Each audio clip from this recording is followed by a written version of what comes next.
Hi guys, Model Muppet here, how you doing? Having a look at the maps that made it into the finals for the Ubisoft competition for Far Cry 3 maps. Now there's been some controversy on the forums. I guess there was probably always going to be. I think the controversy seems to be more directed at the Xbox 360 versions. But I'm just going to have a look at the PlayStation versions. I'll just give you my opinion on what maps were selected to make it through to the final. They're going to be in order of presentation by Ubisoft. But I will be doing a separate map for the final, for the winner, the finalist, the one finalist, the big honcho. Anyway, first map that we're looking at is called Abyss, and this is by somebody called Naito Vizard, who I have featured before on one of my map reviews or maps worth playing series. I don't quite know what to make of this one. I'm sorry, I'm going to be coughing all the way through. It's just too much to try and cut out and edit out. It's an unusual concept, and I do like people who try and do something different, and this definitely falls into that something different category. Personally, however, I don't feel it's up to the strength of his previous work. At the risk of offending somebody here, things like this satellite dish, we can see the wall quite clearly cutting into it. It's not a huge thing, I know that. But if we have a look at the radio tower here, it seems to be supporting itself by one, possibly two corners. Now, in reality, that should fall over. Let's go and test the actual map itself. By the way, I don't know if you can hear a dog barking on this video. There's a dog across the road and it's doing my napper in, but hey ho, away we go. Now, because I don't quite get what this is supposed to be. Obviously, it's supposed to be just an imagination, you know, rather than a representation of a real world setting. But even so, I think that things that we summon purely from imagination should have some kind of logic to them. And you know, I'm kind of finding it hard to think, well, why would that have a gap there? You know, there's loads of little things like that, and I'm not saying this to pick fault. It's like these pallets have been put there purely for gameplay purposes, i.e. to make a bit of a break in a corridor so somebody can't just count the end of it. I don't know how effective they'll be in that regard, but that aside, it's like, what are they supposed to be? What are they supposed to represent in this particular game world that we're seeing? These pallets with sacks on, you know. It sounds like I'm really being mean and everything. I'm not. If this was a map outside the competition, you know, I'd be saying the same things, I'd be asking the same questions, I'd be making the same points.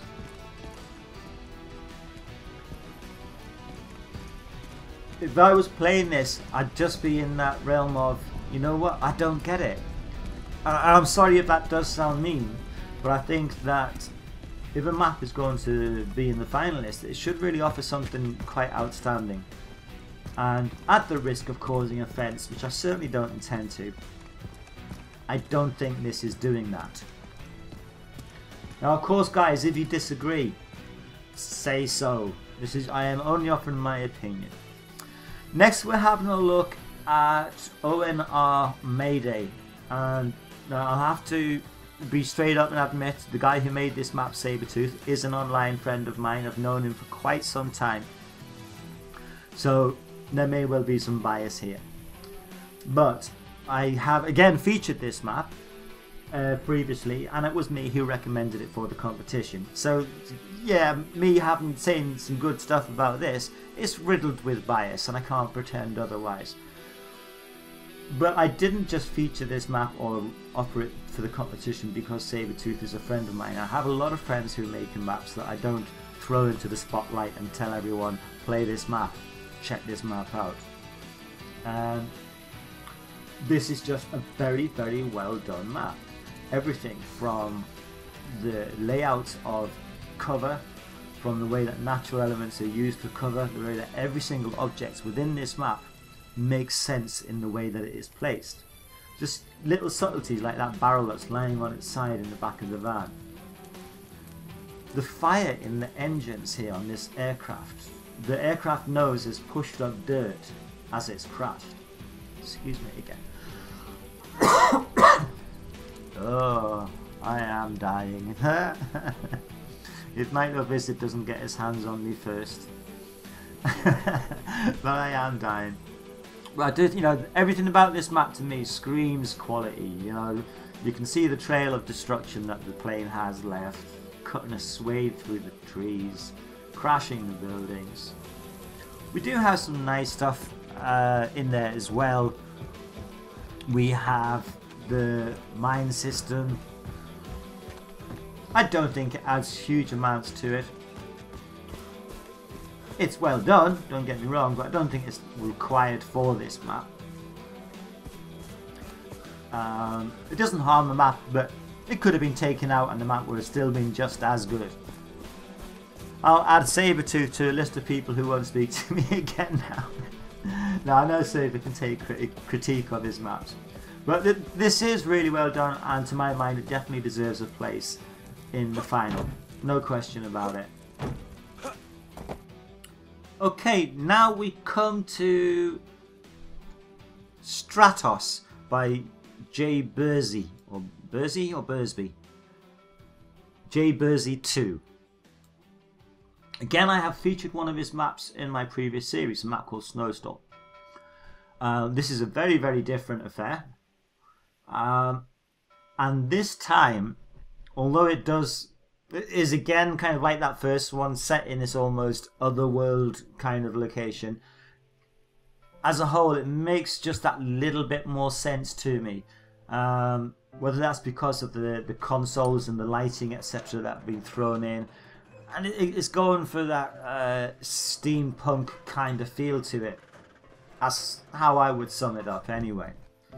I don't know how this would work in terms of gameplay. It's obviously very small and still very open.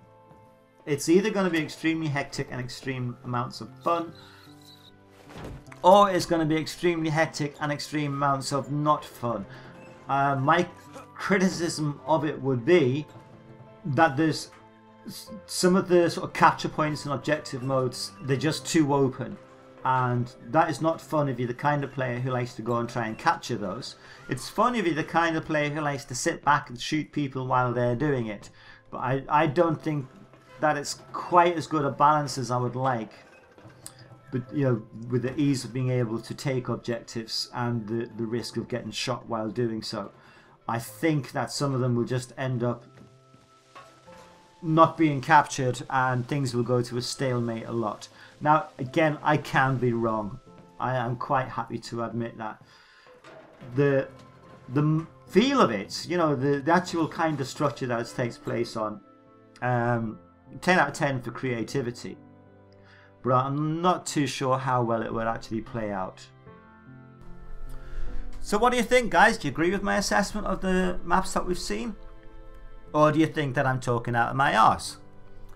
Do you think that Ubisoft should have picked a wider selection for each category, you know, for each platform? Let me know what your thoughts are. And don't forget to check the video that shows the actual winner of the competition. This is Muppet out. Bye!